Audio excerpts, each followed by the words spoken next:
Hola, ¿qué tal? ¿Cómo les va? Bienvenidos a una nueva emisión de Seguridad, Prevención y Servicios. La esquizofrenia es una enfermedad mental. Sobre sus síntomas y procesos nos hablará la psicóloga Lorena Colombres.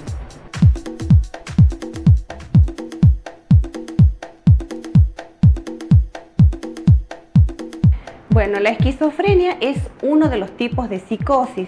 La psicosis es un mecanismo defensivo producido por nuestra mente que tiene que ver con la creación de una realidad distinta a la realidad cotidiana que vivimos nosotros.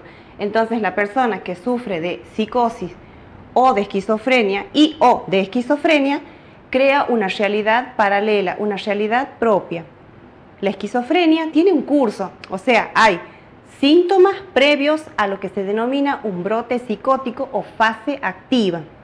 Para que se pueda hablar de esquizofrenia, tiene que darse un máximo de 2 semanas y un mínimo de 6 meses de los siguientes síntomas que vamos a desarrollar. Dentro de la fase activa, los síntomas característicos de la psicosis, en este caso de la esquizofrenia, es el progresivo deterioro de todo tipo de actividad cognitiva, actividad laboral, educacional, ruptura con los vínculos sociales. La persona que padece de esquizofrenia en la fase activa, durante la fase activa, donde hay síntomas floridos, ve interrumpida toda la actividad que se venía dando hasta el momento, porque se presenta dentro de las funciones superiores que son el pensamiento, la percepción, la voluntad, la actividad psicomotriz, todas las funciones cerebrales superiores importantes, se produce una alteración o un deterioro. Entonces esto va a venir a producir una ruptura, un corte o un deterioro de toda la actividad que se venía dando hasta el momento, actividad de todo tipo. En el plano del contenido, del pensamiento, van a surgir ideas delirantes, por ejemplo, ideas nihilistas, ideas de persecución. O sea, esta persona que vive en una realidad otra, distinta a la nuestra, en una realidad paralela, cree que todas las personas que van por la calle lo están mirando, que lo están siguiendo, que lo están persiguiendo, que hablan de él.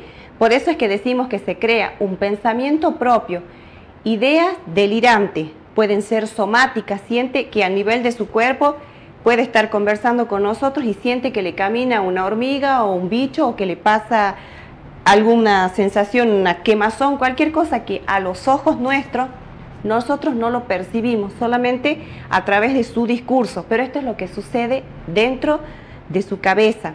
Idea entonces de grandeza, nihilismo, somático, celotípico. Muchas veces este tipo de alteraciones, como por ejemplo la esquizofrenia, lleva a que se cometan delitos o actos violentos. Acabamos de decir un delirio celotípico. A veces no hace falta que en la realidad esto sea así y puede venir una persona durante la fase activa del brote esquizofrénico, matar a otra persona y como no hay una cierta conciencia de los actos, hay falta de culpa, hay falta de remordimiento y como si fuera un periodo de amnesia durante este proceso, entonces alguien ha matado a otra persona y después, cuando está lo que se denomina remisión de los síntomas, o sea, cuando estos síntomas ceden como en un periodo de meseta, esta persona no recuerda. Por eso es que lo tratamos al tema hoy. Siguiendo con el tema del pensamiento, también tenemos, por ejemplo, ideas autorreferentes. Por ejemplo, la persona que padece de esquizofrenia piensa que todo el mundo habla de él o que lo hablan voces. Estas voces le ordenan qué es lo que va a hacer, lo insultan. Por eso es que a veces vemos personas en la calle que deambulan y que hablan sola, que dicen malas palabras y decimos está loco. En realidad sí, la psicosis tiene que ver con lo que antes se conocía como locura y con una pérdida de la capacidad asociativa. El lenguaje de estas personas puede llegar a ser un lenguaje muy breve, corto, difuso. La emotividad de estas personas también puede estar bloqueada.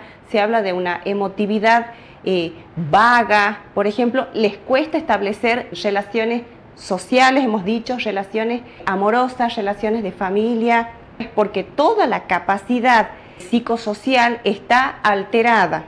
Bueno, en cuanto a la conducta interpersonal, entonces puede haber aislamiento social, En realidad, en los casos de la esquizofrenia se hace necesaria no el encierro, sino el aislamiento de esta persona para estudiar el curso de los síntomas psicóticos. O sea, ver los síntomas previos a la fase activa, la fase activa en sí, qué síntomas hay y cuáles son los más floridos. Hemos hablado de alteración del pensamiento, de la voluntad. Decimos que hay una alteración en la voluntad porque esta persona ve interrumpida toda la actividad laboral, intelectual que estaba llevando hasta el momento. Puede haber deambulación, a veces como ha perdido el sentido, la coherencia, la ubicación espacio-temporal. Puede haber momentos de amnesia donde no recuerda dónde vive, cómo se llama, y él se cree que es Napoleón y sale a la calle. Realmente se constituye un riesgo porque puede sufrir algún accidente, algún robo, y por eso es que a veces se recomienda tratarlo, aislarlo de la familia para establecer el diagnóstico primero, el curso de la enfermedad, en qué periodo estamos, qué cantidad de síntomas hay, para determinar el tratamiento que se va a llevar adelante. Bueno, la edad de comienzo de la esquizofrenia, si bien no hay un día, una fecha, una hora que pueda establecerse en el caso de un brote esquizofrénico, se considera que se inicia al comienzo de la adolescencia o comienzo de la edad adulta, y a medida que pasan los años esto se va exacerbando, los síntomas se van haciendo más floridos. Recordemos que a veces en un periodo de remisión estos síntomas pueden ir mermando, cediendo gracias a la medicación.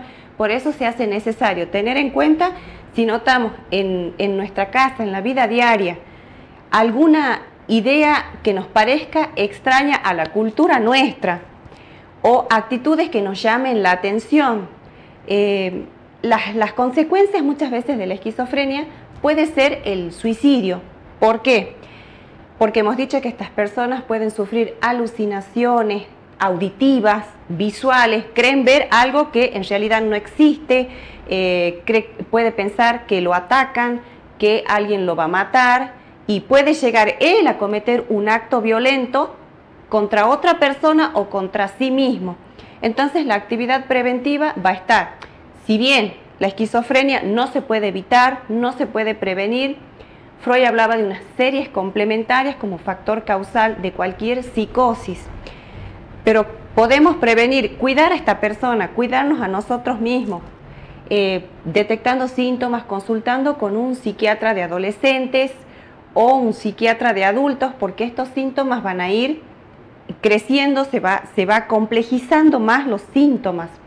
Por ejemplo, si nos llama la atención el corte brusco en las actividades que se venían hasta el momento que se venían dando, aparece repentinamente brotes de ira o brotes de depresión que nos llamen la atención cuando la persona no era así, cambios muy notorios en la conducta, desaseo, descuido en el vestido, en el peinado, en todo tipo de actividad que hasta el momento, a veces en la adolescencia es común este tipo de cierto descuido, pero cuando ya nos llame la atención, sumado a otros síntomas y sobre todo alucinaciones o delirios de cualquier tipo, consultar antes de que suceda algo grave.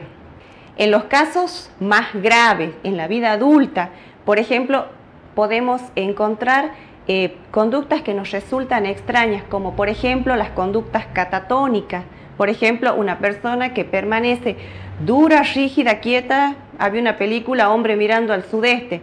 O sea, si lo vemos que esto puede ser real, se queda la persona inmóvil muchas horas, mucho tiempo, mirando el horizonte.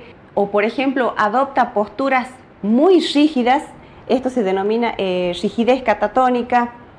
Son cosas que realmente nos tienen que llamar la atención para un cuidado. Si estamos hablando en este programa de hacer prevención, de apuntar a la salud física, psíquica y social, de tratar a este paciente, a este familiar nuestro, decimos que la esquizofrenia, bueno, no tiene una cura definitiva, no se puede prevenir, no se puede evitar, pero sí podemos darle una cierta calidad de vida, un tratamiento que lo ayude a que los periodos de remisión o de cese o merma de síntomas sea cada vez más amplio que pueda disfrutar un poco más de la vida y retomar, aunque sea en cierta medida, las actividades que se han dejado. Entonces, tener en cuenta el momento y si estamos ante la presencia de una posible esquizofrenia, consultar siempre, no asustarnos, consultar siempre a un psiquiatra o psicólogos, algún tipo de terapia, alguna terapia para el grupo familiar también, porque realmente es un caos. O sea, el esquizofrénico vive en su cabeza una realidad distinta, otra, paralela, no es culpa nuestra, no es culpa de él. Desculpabilizar y tratar de vivir un poquitito mejor y sanamente.